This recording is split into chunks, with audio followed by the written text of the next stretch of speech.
Hello guys, स्वागत है आप सभी का आपके अपने YouTube channel GS from basics में। और आज हम लेके आए हैं डेली करंट अफेयर 8 अगस्त 2022 के सभी इम्पोर्टेंट क्वेश्चन। साथ ही हम बात करेंगे इनके इम्पोर्टेंट फैक्ट्स के बारे में भी।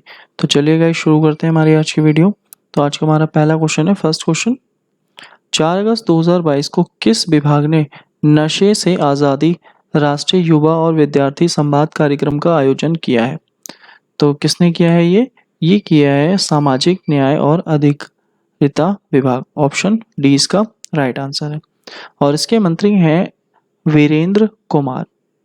अब नशे की बात आती है तो एक हमारा 31 मई को दिवस मनाया जाता है, वो भी आपको याद रखना है। 31 मई को तंबाकू निषेध दिवस। और एक हमारा है ऑपरेशन परिवर्तन। तो ऑपरेशन परिवर्तन किससे संबंधित है? ऑपरेशन परिवर्तन गांजे की खेती से संबंधित है कि उसे रोकने के लिए, और आंध्र प्रदेश सरकार ने इसे शुरू किया है। नेक्स्ट है हमारा अगला क्वेश्चन, 2 अगस्त 2022 को रक्षा अनुसंधान और विकास संगठन ने laser guided anti tank guided missile ATGM का परीक्षण किस युद्धक टैंक से किया है? इसका परीक्षण अर्जुन से किया है। और किया किसने है? ये किया है DRDO ने, रक्षा अनुसंधान विकास संगठन, DRDO। और DRDO की स्थापना कब हुई थी? 1 जनवरी 1958 को। और वर्तमान में इसके अध्यक्ष कौन है? वर्तमान में इसके अध्यक्ष हैं सतीश रेड्डी।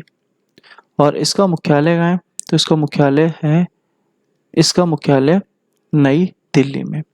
तो ये भी आपको याद रखना है। नेक्स्ट है हमारा अगला क्वेश्चन, 5 अगस्त 2022 को भारतीय रिजर्व बैंक RBI की मौद्रिक नीति समिति MPC ने रेपो दर कितनी निर्धारित की है? तो अब रेपो दर हमारी बढ़ गई है और बढ़ने के बाद अब हो गई है 5.40%। पहले थी 4.4, उसके बाद हुई 4.9 और अब हो गई है 5.4। अब RBI ने बढ़ाई है। और रेपो रेट होता क्या है? तो रेपो रेट वो दर होती है जिसमें RBI बैंकों को लोन देता है। RBI अगर बैंक को लोन दे रहा है तो रेपो दर पे देगा, लेकिन अगर बैंक RBI को लोन देगी तो वो रिवर्स रेपो पर देगी। इसके अलावा RBI की अगर बात आती है तो RBI की स्थापना हुई थी 1 अप्रैल 1935 को। और किसके कहने पर हुई थी, किसकी सिफारिश पर? तो यंग हिल्टन समिति की सिफारिश पर RBI की स्थापना हुई थी। और वर्तमान में इसके गवर्नर है शक्तिकांत दास, जो कि 25वें नंबर के गवर्नर है। नेक्स्ट है, किस देश में दुनिया की पहली वर्टिकल सिटी द लाइन बनाई जा रही है? ये बनेगी सऊदी अरब में। और सऊदी अरब में ये लगभग 170 किलोमीटर लंबी है, 200 मीटर इसकी चौड़ाई है और 500 मीटर इसकी ऊंचाई है। अब ये वर्टिकली बन रही है सिटी सऊदी अरब में। तो सऊदी अरब क्यों फेमस है? यहाँ का एक मरुस्थल बड़ा ही फेमस है, रूब अल खली मरुस्थल। और रूब अल खली मरुस्थल कैसा मरुस्थल है? ये एक निवास विहीन मरुस्थल है जिसमें कोई भी व्यक्ति नहीं रहता। और इसके अलावा अगर हम बात करें UAE, तो UAE का भी एक होप मिशन था जो मंगल ग्रह के लिए भेजा गया था, UAE ने भेजा था। इसके अलावा फ्रांस के साथ एक हमारा युद्ध अभ्यास हुआ था अभी MPX, जिसमें INS तरकश ने भाग लिया था। नेक्स्ट है हमारा अगला क्वेश्चन, वर्तमान में कैबिनेट सचिव कौन है जिनका कार्यकाल 5 अगस्त 2022 को 1 वर्ष के लिए बढ़ा दिया गया? तो ये हैं हमारे राजीव गाबा। ऑप्शन डी है इसका हमारा राइट आंसर।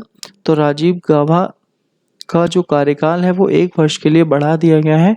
और ये कैबिनेट सचिव एक IAS ऑफिसर होता है। और IAS की अगर बात करें तो ये एक अखिल भारतीय सेवा है। और भारत के संविधान में आर्टिकल 315 के तहत अखिल भारतीय सेवाओं को प्रावधान किया गया है।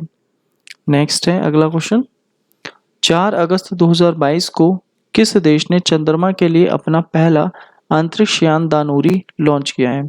तो ये ईरान ने लॉन्च किया है दानूरी। तो दानूरी हमारा किसका है? ईरान का है। और अगर हम बात करें अलग अलग मिशन होते हैं, तो अलग अलग मिशन जैसे अगर बात आती है अपोलो अमेरिका का है। लूना हमारा लूना जो है, लूना हमारा रशिया का है, भारत का है चंद्रयान। तो ये अलग अलग मिशन होते हैं, इसी में हमारी बात आती है दानूरी की। तो जो दानूरी अंतरिक्ष मिशन है, तो दानूरी अंतरिक्ष मिशन ये हमारा ईरान ने भेजा है, और किसके लिए भेजा है, ये चंद्रमा के लिए भेजा है। तो इसका नाम आपको याद रखना है। नेक्स्ट है हमारा अगला क्वेश्चन, 4 अगस्त 2022 को किस राज्य में राज्य पुलिस एकीकृत कमान और नियंत्रण केंद्र का उद्घाटन किया गया, जो देश में अपनी तरह का पहला ऐसा केंद्र है। तो ये कहाँ किया गया है, ये तेलंगाना में किया गया है। और तेलंगाना में कहाँ पर, तेलंगाना में हैदराबाद में किया गया। अब तेलंगाना की बात आती है, तो तेलंगाना कब बना था, 2 जून 2014 को इसकी स्थापना हुई थी, और इसकी राजधानी है हैदराबाद। नेक्स्ट है, किस राज्य में स्थित ओमकारेश्वर बांध पर दुनिया का सबसे बड़ा फ्लोटिंग सोलर पावर प्लांट बन रहा है। तो ये मध्य प्रदेश में बन रहा है, और मध्य प्रदेश में अगर देखा जाए तो मध्य प्रदेश में नर्मदा नदी के ऊपर बन रहा है। और नर्मदा नदी का उद्गम कौन सा है, तो अमरकंटक की पहाड़ियाँ इसका उद्गम है। अमरकंटक की पहाड़ियों से नर्मदा नदी निकली है, और नर्मदा नदी पर ही मध्य प्रदेश में ओमकारेश्वर बांध बन रहा है।